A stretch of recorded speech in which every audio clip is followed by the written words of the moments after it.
Sex, body confidence and body image. Those are the things we're going to be chatting about this week. I basically have a couple of events lined up this week which is themed around that, so I thought it'd just be a good opportunity to do a big old chat. Event number one is Superdrug. They are launching a Naked Academy. I'm going to a members club tomorrow morning and there's going to be like a panel discussion, a live drawing class, so that will be really fun. And off the back of that I think we'll have a bit of a chat and debrief.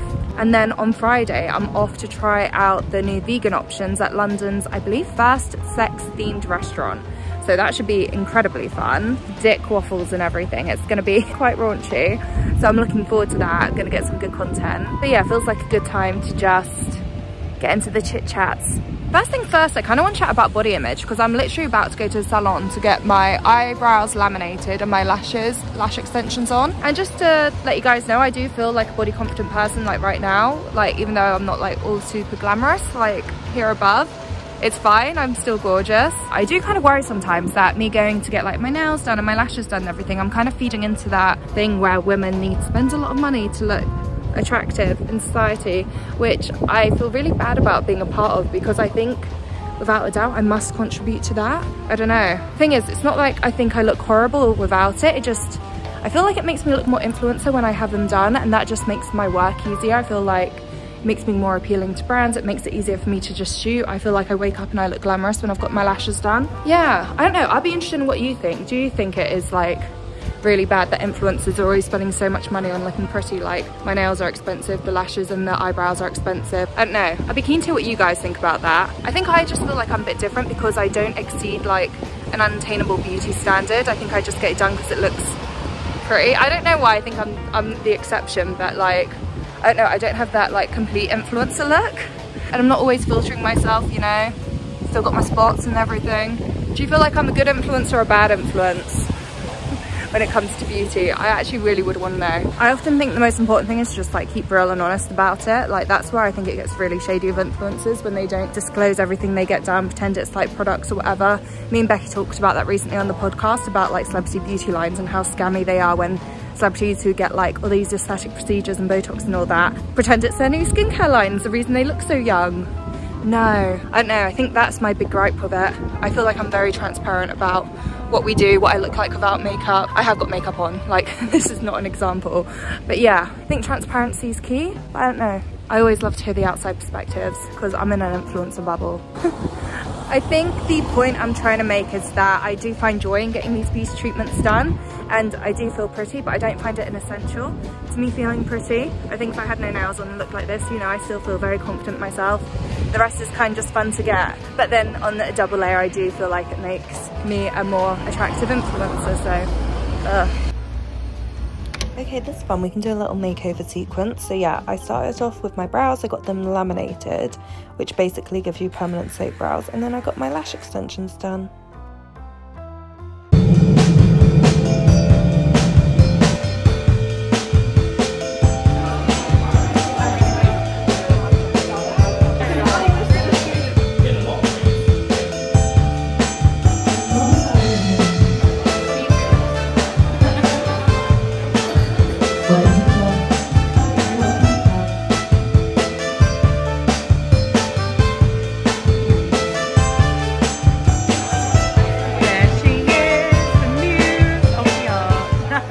That Superdrug event earlier was so good. It's literally one of the best events I've ever been to.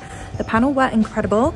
They were also warm and informative and hilarious. They were so funny. We're all in stitches. It was just a reminder that conversations about sex don't have to be stressful or intense. They can just be fun, even when you are talking about like really important things. So I'm going to leave details of everyone that was on the panel and all their projects, whether or not you want to listen to more podcasts or follow more creators that talk about this sort of stuff constantly, rather than me just doing a one-off special really talking about this. So there was the panel first, and then we ended up doing life drawings. Welcome to the club. Welcome to the club. You're very welcome in the club. I didn't know that we were going to be given the opportunity to actually be models.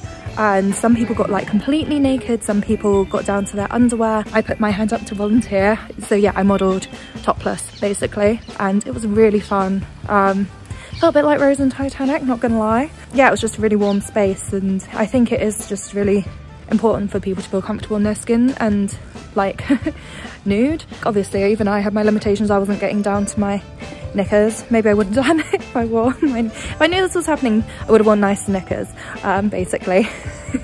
But it was just a really fun experience, and that was with a particular self-drawing class. They do events all around London. It wasn't just like this one-off influencer special, so I'll link it because the energy they created in that class was so warm and perfect. I really highly recommend checking it out. Yeah, I was in a room with a lot of like influencers that had been picked for such an event, like one which we were talking about body image and sex. So a lot of people who I thought like all of our hands would go up to be models, basically, like a load of influencers. Hello, we love being centre of attention. I think there was also some press there and some other creative individuals, not just influencers, but still, you know, that energy. It just reminded me that not everyone is like keen to get their kit off all the time, I guess.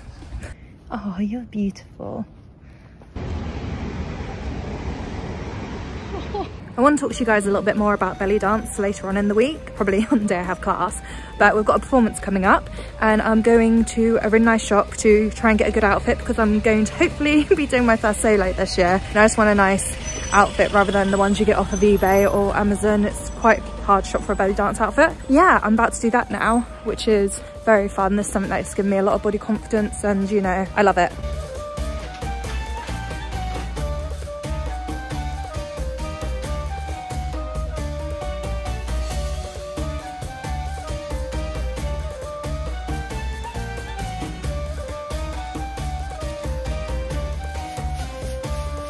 So the panel earlier today really just reminded me how important it is that we have chats with our friends about sex, about periods, about all this sort of stuff.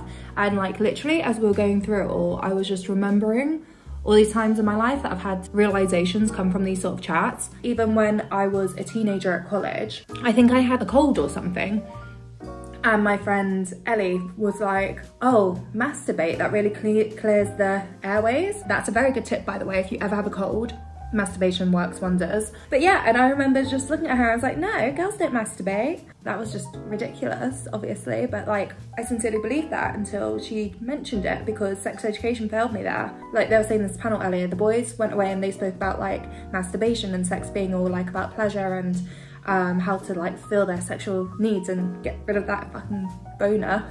And then the girls are told like, oh, you're gonna have periods, you're gonna get pregnant if you're not careful, like all these things that are just like really like shame and fear and all that sort of stuff around sex. And then like no one's like, here's how you masturbate as a woman, you know? So I just thought it was something we didn't do. And then my friend mentions it and I'm like, oh, are you sure? You know what I mean? I'm like, nah, we don't do that though. She's like, we can. Other conversations I've had, definitely learned so much about periods from talking with friends. For example, for ages, I misunderstood, you know, like no sanitary products signs that you get in the bathrooms. I always thought that was about like, don't flash the tampon wrapper or like, you know, the plastic that it comes in, but like, ew, as if you would put a tampon just in the bin. I always thought you flushed the tampon. And then I was having a chat with friends and then it kind of dawned on me. I was like, what? Like someone mentioned that you don't flush tampons. I'm like, of course you do. We were arguing about it, I Googled it, and yeah, you don't flush tampons. I knew you didn't flush pads, but like, and this is me. I've always been kind of like eco-conscious. I was a bit of a Lisa Simpson, I guess, growing up. And I think a lot of kids can relate to that. So someone who was eco-conscious to be flushing tampons down the loo, I just did not know better. I'm someone who sought out what a vegan was back in 2007 and decided to become vegan at 13. Like Google was my friend, but I still just didn't know this. Yeah, and I just think it's really good to have these conversations with your girls. I think it's just really helps you kind of like understand yourself a bit more sexually. I think it's through those conversations that I really like, I generally don't like receiving oral sex. I just don't find much pleasure from it, and that is very weird. A lot of girls are like, that's the best thing. So I've had these conversations and I've been, you know, we've been describing stuff, we've been talking about it, I've tried it out with many a person. I'm like, not all these men can be bad at it. I know a lot of them are bad at it, but proportionally I'm just like, I just don't like it. But it's fun to have that chat and know, you know what I mean? You know, some things that you think everyone likes in sex, you realise not everyone likes in sex, and that's kind of a good way of learning what you like. You can explore that with a partner, obviously, but it's really fun to also chat with your friends and explore it that way. And honestly, I know it's a bit dated, and it has like its problems like most TV shows do, especially from the 90s, but I watched Sex and the City for the first time only last year. I don't agree with everything, and there are some dated things, and if you think about it critically, it's similar to watching Friends, you know, like there are some things which you can think of critically and other things which still are just timeless and really hit. I feel like Sex and the City is a really good representation of like these sort of conversations you can have with your friends, what it would look like. So if it really seems like really daunting to you, how do you have these conversations with your friends? What sort of things do you talk about? Just watching that show will like really normalize it for you. I found it really refreshing to watch. I felt like watching it last year, it still felt so different to anything I've ever seen on TV. Like I know it must have changed so much with TV, but nothing else that I've seen really compares. I really am a fan of it and I do recommend it. It's very weird being so frank about sex things on the internet because these are the sort of conversations, how I'm talking to you right now is very similar to how I talk to my friends. But obviously it feels a bit, these conversations feel a bit intimate and a bit private. I don't want it to feel that way too much. I want us to be comfortable talking about it. So let me know if you're enjoying this vlog or if you're like, oh my God, Nicole, shut up. I don't want to hear you talk about sex. I'd be really keen to find out who you guys do talk to about sex. Like, do you talk to your mum, your sister? Do you talk to your friends? Do you talk to your partner? Who is it that you guys talk to about sex? If the answer is no one, I really do recommend just doing it, just trying it. Be that person. It makes it all seem less scary, and it's so important to talk about sex because it can help you realize red flags in your relationship. It can also bring more pleasure in your relationship. I don't want to guide by fear. That's something I don't want to do. It can also help you kind of like learn a bit more, improve on your relationship. When you start talking about sex with your friends, you can learn from each other about how to have a better sex life. But yeah, it's also quite good to check in with your friends, and it helps you realize what's normal, what you should be putting up with and what actually isn't. And also sexual health is so important. STD checks, very, very important. I had one this year, very proud of myself. I should be having 2 a year really, but I'm happy I had at least one. As someone that's scared of having my blood taken, needles, I'm proud of myself. I go for my smear test as well, it's just so, so important. Look after yourselves. Also, just talk a little bit more about live drawing class earlier. It's really nice. I did feel a bit nervous at first. I was like, do I want to do that in this space? But I'm very much free the nipple. Like, I love that. I think it's ridiculous that it's criminalized. They are only boobs at the end of the day. Like, especially when you think that women breastfeed. And I think it's so important to see boobs in a context where it's not being sexualized. So this is why I like to topless sunbathe beyond avoiding tan lines. I think it's really important to just be like, those are boobs.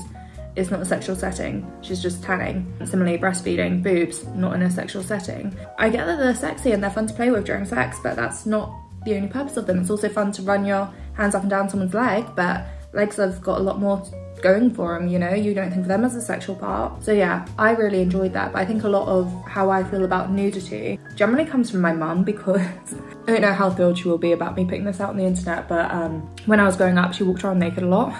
Up to a certain age. Yeah, I think that was my first experience of a human body, of a female human body. So mine wasn't like women on TV, porn. I'm not actually a porn watcher. I've watched a little bit in my life, but normally because my partners wanted to or something like that. It's not something that I watch or get off on, or that I even explored as a teenager. I've just always not. I feel like my experience of the human body and what it should look like is very pure, and a lot of that comes from the fact that I saw a lot of my mum walking around naked and she's just a normal woman, like the average UK woman. I think there's something beautiful about it, and I also think there's something just very normal about it. It's just, it's this, but without clothes. Like, there's not much difference, you know what I mean? I don't get the fuss. I think a lot of your attitude towards sex and nudity and body positivity and body neutrality or whatever, I think a lot of that comes from childhood, and I'm just very grateful towards my mum. Okay, now time for the sex themed restaurant. This is in Soho, really central, and oh my God, it was raunchy. Definitely a fun place of a flirty date or a girly catch up. I will say though that they're really good at reading the room, or like reading your energy. We weren't really raunchy because I was like, I'm making content, let's go. But if you want to be more conservative, they can also cater to that, don't worry. Food was fine. It wasn't like stand out. It's not really what you go there for. It was good enough, you know. But yeah, I would recommend going here. It was so much fun, a real good giggle if it's your sort of thing. So I just went for my kind of monthly laser hair removal. I don't think I've ever admitted this online before, just because it felt wrong to talk about, because it's a medical thing, so it's actually not. What have I got there? From the goggles. Yeah, it's technically not cruelty free because it's medical, but again, it's medical. I suffered a lot with ingrown hairs alongside being ugly. They're not good for you, they can lead to infection, and I did get a lot, and I guess there was the option to stop shaving, but that didn't feel right for me. I really loved the feel of the smooth skin, and I tried letting it grow, and that It just didn't feel right. Obviously, beyond feeling a lot more comfortable, I do think that helps with confidence in the bedroom when I've not got ingrown hairs down there. So I'm about to head to dance class, and I promised you guys I would talk to you a bit about belly dance before I got here. I don't even know where to start. I started here, it was either 2016 or 2019, and it changed my life, but also I was in a very bad place before I started here. I had recently been SA'd, sexually assaulted. I was a shell of a person, honestly. I was crying all the time. I couldn't eat, I couldn't stomach it. I lost tons of weight. I cried myself home every night in the dark. It was horrible. And it was around then that I joined here, and it helped me regain my sexuality, or the control of my sexuality, and I don't want to say sexuality, my sexuality. What am I trying to say? Like feeling sexual. I started being able to control that again, rather than feeling controlled by all the men that wanted to fuck me. I felt like I was in control of it again, and I was the one in the lead. It took years, like literally, it was like over a year later that I felt better, and it's only recently that I've felt back to the confidence I was before I ever joined. But this did wonders for me. It was my therapy. You probably should get therapy if you went through that sort of thing, but this was my therapy, and it was just magic. There is something about looking at your body in that way which is just amazing. Getting really into how your body moves, learning how to move it in that way, learning to grow with your body and make it do something which is not sexual, I guess, like learning to appreciate it for being able to do something like dance or running or stuff like that. Learning to be grateful for your body for that is so good, rather than just judging it on how it looks. That's horrible. Your like body doesn't deserve that. Yeah, those things help me so much, and it's that sort of thing. I love my body today, not because it looks a certain way, but because I learned to appreciate it for what it can do. But the answer for everyone will not be belly dance, but that was the answer for me, and trying to find something that really connects you. I think dance is great. It may not be belly dance, but dance in general is great because it does often connect you to moving your body and also feeling sensual, and I think that is important, and owning that and enjoying that. Also with belly dance, you learn to shake your body and see your body jiggle and know that that's performing, and it's gorgeous. I don't know a lot of dances, but I can't think of any others that's in my head which really appreciates that. So yeah, fine. I don't have a flat stomach, my stomach wobbles, but that's the beauty of it, you know what I mean? And even the girls that are skinny and don't have as much wobble to them, like they still look fucking amazing when they belly dance. So it's not like the criteria, but it's the fact that if your body does that, it's not like oh no, why does it do that? It's that's beautiful. And if it doesn't, it's like cool, your body moves in a different way and that's also beautiful. So yeah, and this is why honestly I think every woman is beautiful. Everyone's got the beauty in them, just not everyone's got the confidence, and everyone deserves that.